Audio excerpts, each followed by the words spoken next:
Hi, my name is Jen Rulon, and you may know me as Coach Jen.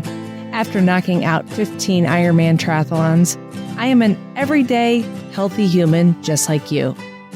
In this podcast, we will discuss how to metamorphosize into an everyday, healthy human through healthy physical habits and mindsets, as well as authentic living.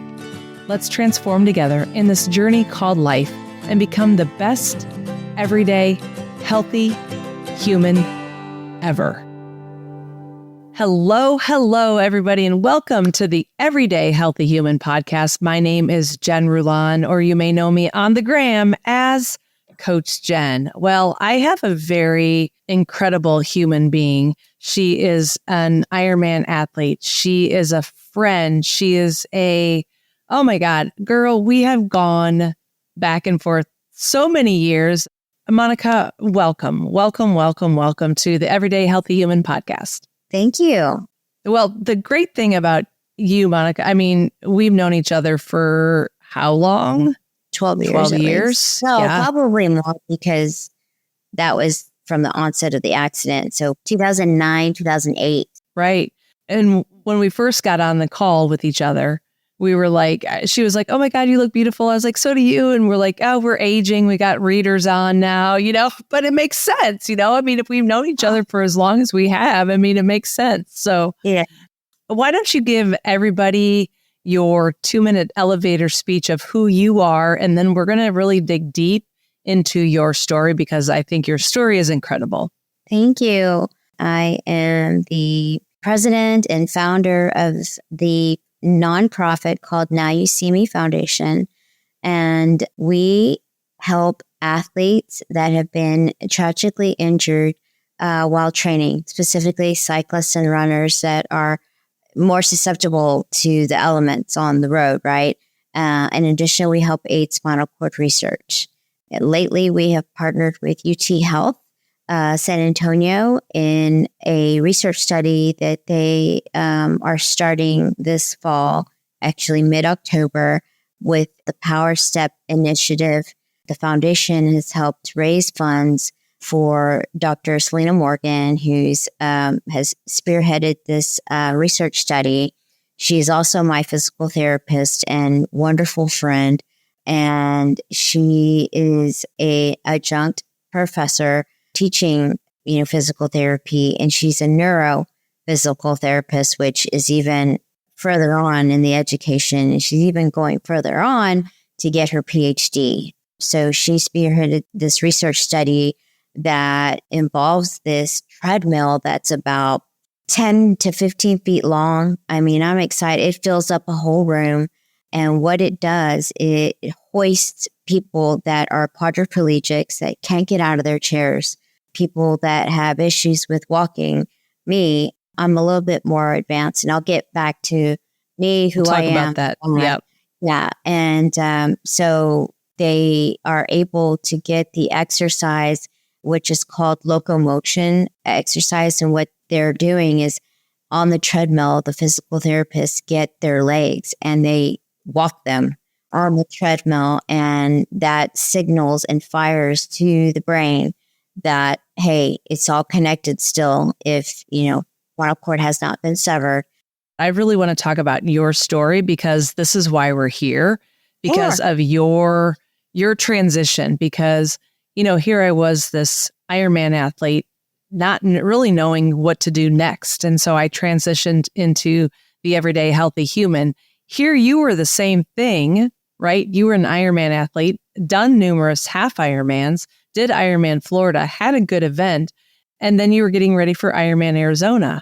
So let's go back to 2012. Yes. So I was 4 weeks out from Ironman Arizona when I was on a routine training ride with Monica Caban. And we had become really close, and we were side by side, and we were coming southbound from Boerne to San Antonio, which that route. And we were on the frontage road when an 82-year-old motorist driving a heavy-duty Dodge pickup truck, farm truck, and just swiped me from behind. I was then thrown 30 feet in the air, landed on my back, and had an L1 burst fracture and instantly paralyzed from the waist down. Veronica, who was right next to me, after it all, we both were like, we did not hear this truck coming by. I don't know if it was because we were in a little dip, a little valley, about to crest up, and she was looking straight on the road, and she had black cataract glasses that you wear when you have cataracts, right? And she claimed that she did not see me. Therefore, I named my foundation that I started after her, being a little catty because she said she didn't see me. And I named it the Now You See Me Foundation, right. Like, well, now you see me, lady, Right. And I conceptualized it in the hospital when I had to have a psych eval. I was there for about a month, and I was blowing out of OT. I was blowing through PT. And the next step was the therapist that was supposed to release me, had somebody that was a para that had gone through similar. However, it was not similar. He had fallen from his roof putting up Christmas lights, and he had fallen, broken his back.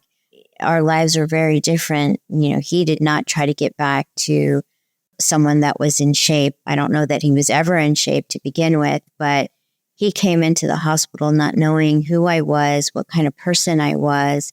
And my next thought was, my life has just transformed and instantly changed for the person I was. I mean, I was a powerhouse. I was a territory manager. I was a pharmaceutical rep for an animal health company and traveled a third of Texas.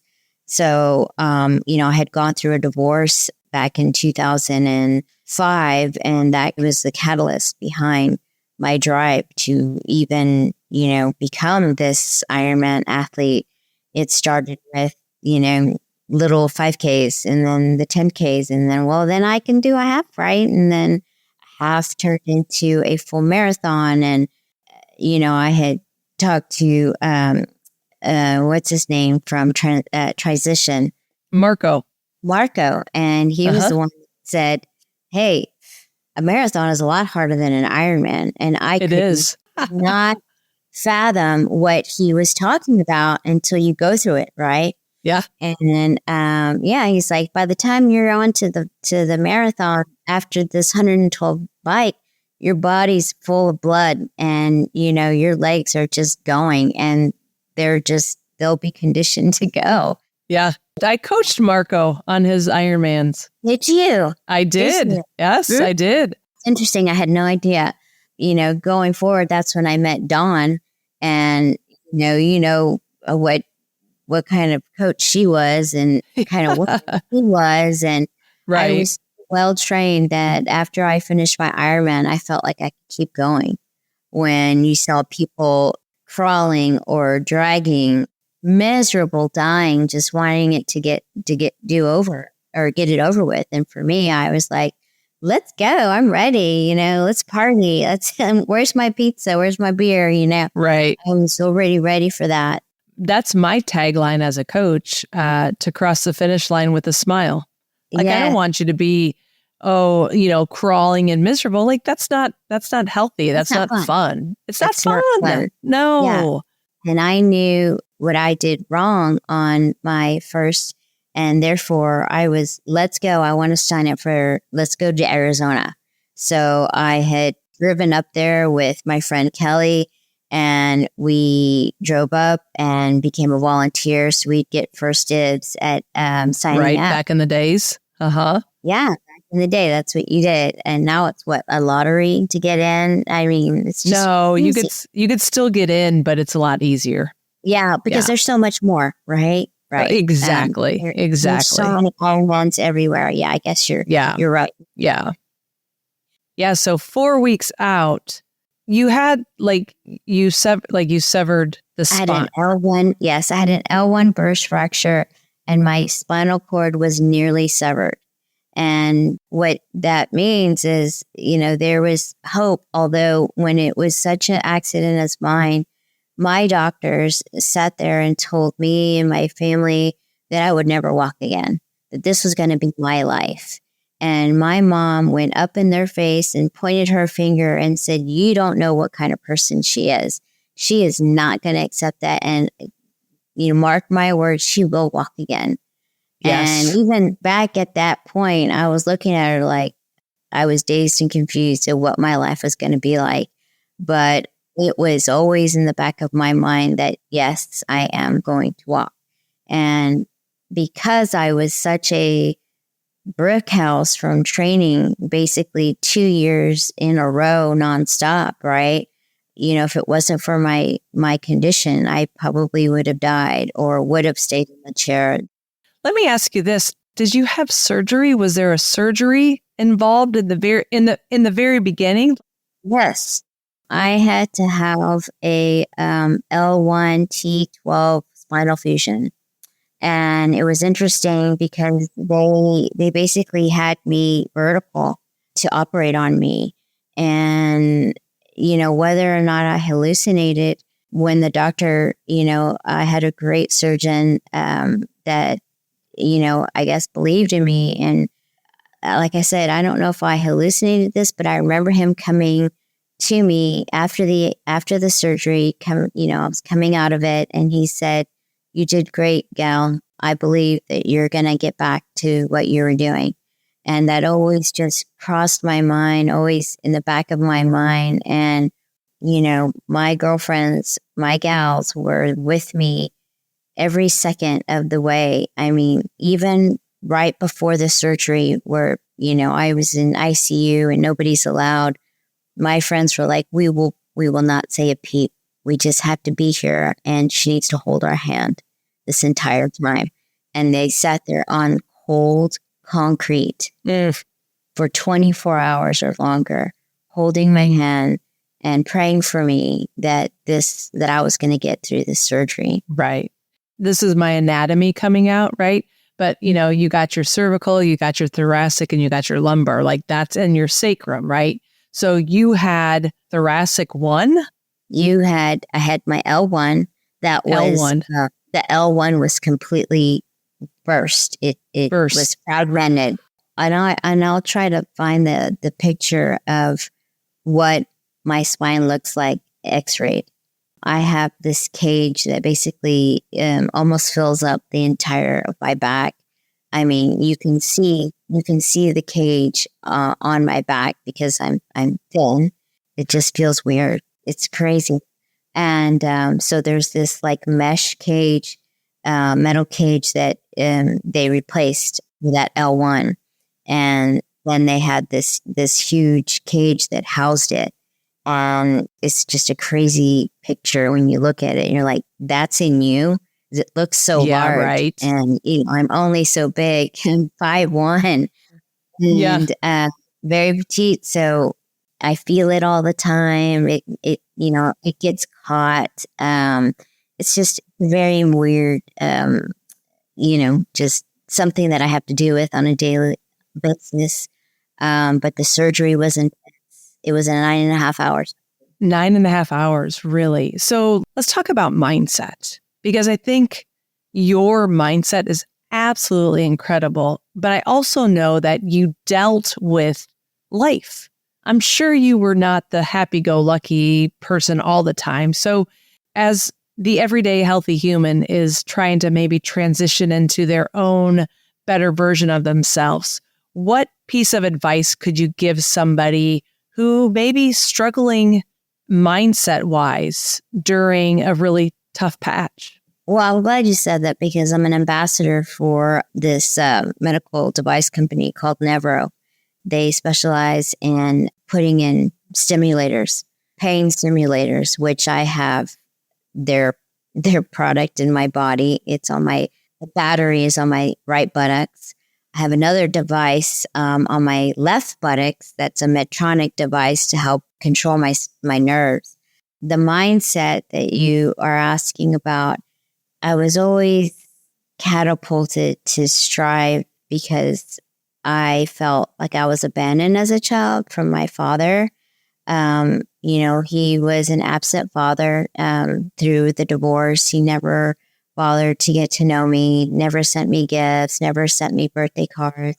So in the back of my mind, it just kind of shaped the type of person that I wanted to be with and the type of person as a parent that I wanted to be. I have two wonderful kids that are in their mid-20s. I have a 26-year-old daughter that's getting her master's in business. Amazing. Is taking after her mama. And I have a 24-year-old son who is in law school in his second year of law school, that's taken after his daddy and as a lawyer. And, I always gave them advice to, put the things that don't matter behind you because you can't change them. You can only grow from them and make you a better person and make you stronger from those past experiences, whether good or bad, especially the bad ones. And it helps shape your mind and how you deal with loss and how you deal with abandonment and how you deal with pain. And I still, to this day, struggle with intense pain that can go up to levels of 10 at times.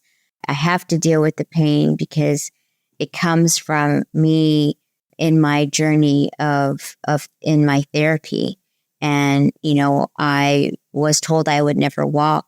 And I now am walking up to a mile and running as of a mile as of about 2 months ago. And it was the best feeling I've had since, I had prior to my accident and finishing those long runs and finishing those long rides and how much you sweat, and I got to feel that again. I can still swim like a power horse. That is something that I had to relearn without my legs. And it helped make me a stronger swimmer. Oh, I believe it. Yeah. I mean, my arms are, my friend is like, how do you have these amazing arms? I'm like, well, think about it. I swim up to a mile, or longer. And I am constantly, I still use my wheelchair to roam about in the house. I have a pretty large house that I have to get here and there. But even then, I'm trying to focus forward on using my walker now instead of my chair in the house, because that's only going to have that locomotion that I was talking to you in our conversation about, and how that just stimulates your mind, and it signals to your mind that yes, your legs are still able to work, and the connectivity. I've always just had this mindset. You've had growth mindset. Oh, yeah. Yeah. Mm-hmm.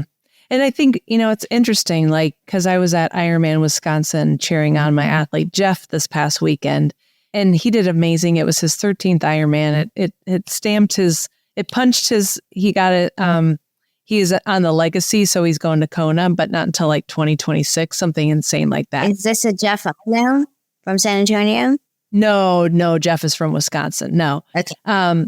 Anyways, long story short, just hearing you talk in 2012, 4 weeks out to your Ironman Arizona. Yes. You didn't know that was going to be your last oh my God. event.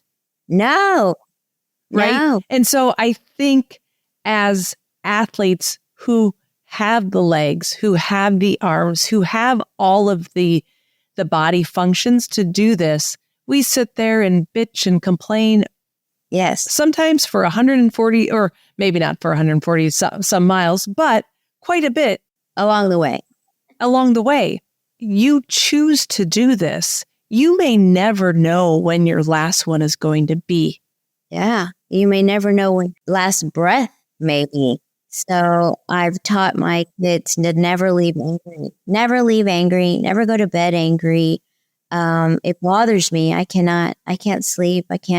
My thought would just keep going. And my grandmother taught me that early on to never, in Spanish, never to let somebody leave the house without saying, I love you, because you might not return.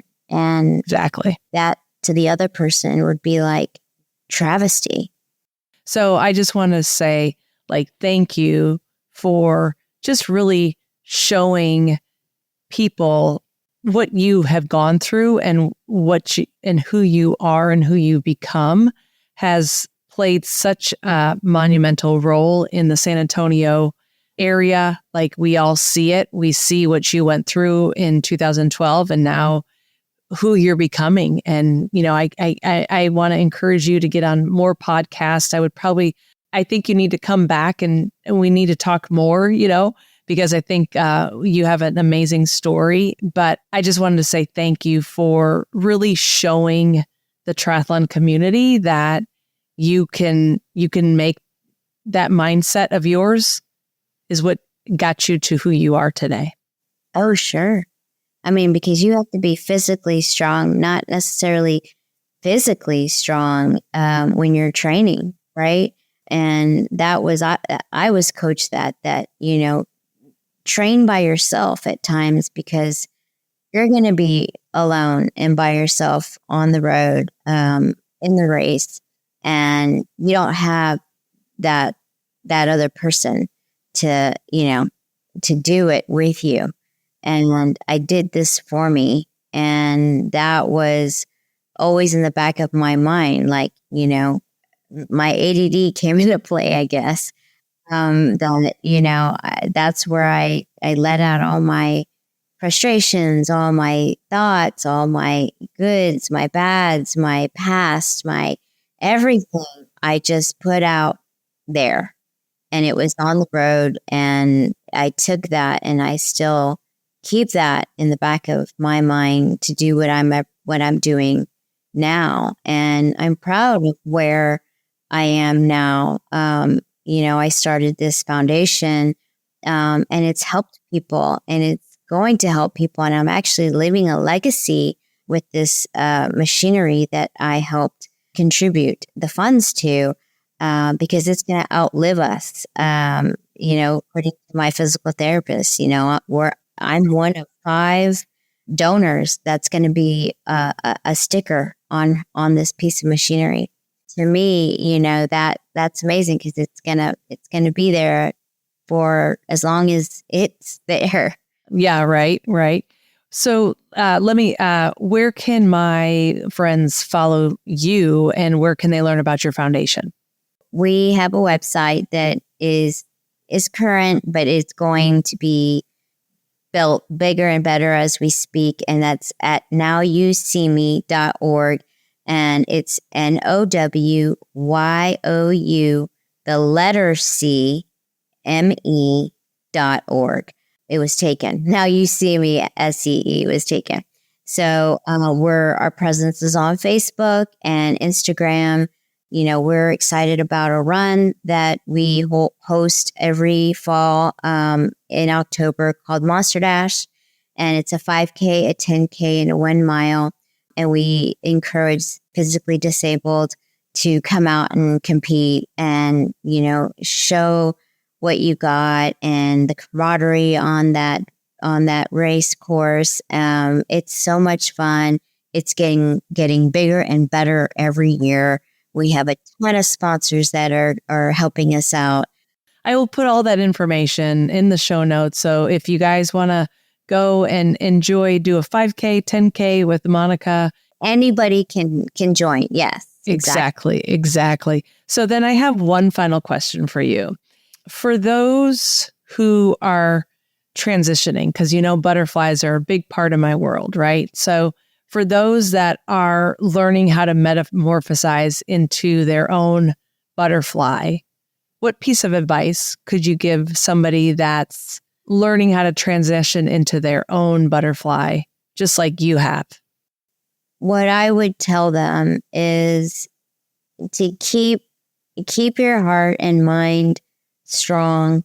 Let go of the past because you can't change that anymore.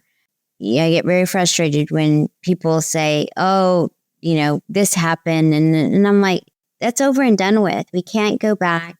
We all do it, but it's a matter of how you can confront that and put that into a learning experience for you and use that and grow from that and learn from that and take that strength that you're getting out of all that and use that for positivity in your next transition, your next butterfly, your next metamorphosis, and keep that lively. Keep that always in the back of your mind, because that's the only thing that you have to keep you going. Nobody else. There's nobody else. It's just nobody else. It's just Yeah. you. That's a beautiful way to end our time together, even though I don't want it to end. But I will tell you this, Monica, I love you. I adore you. And I just am so thankful for you to be on the podcast with me, and that we've maintained a friendship for so many years without really seeing each other, but like we just picked up where we left off. So yeah, I believe that too. I strongly believe that too. And the feeling is mutual, and I feel like I can never get enough. But yes, let's talk outside the podcast. I need to learn from you. I think this is somewhere I need to be in the next step of my metamorphosis. Your metamorphosis, right? Yeah. Y'all, if you are loving the Everyday Healthy Human podcast, you know what to do. Give me that 5-star rating, share, make a comment, like, reach out to Monica, go for a run, do a 5K. Just remember to be present and really stay true to who you are, because I think that's what Monica and I have done. As I connect my Texas roots to my Costa Rica roots, what do I say? Pure Vida, y'all. I like that. Ciao.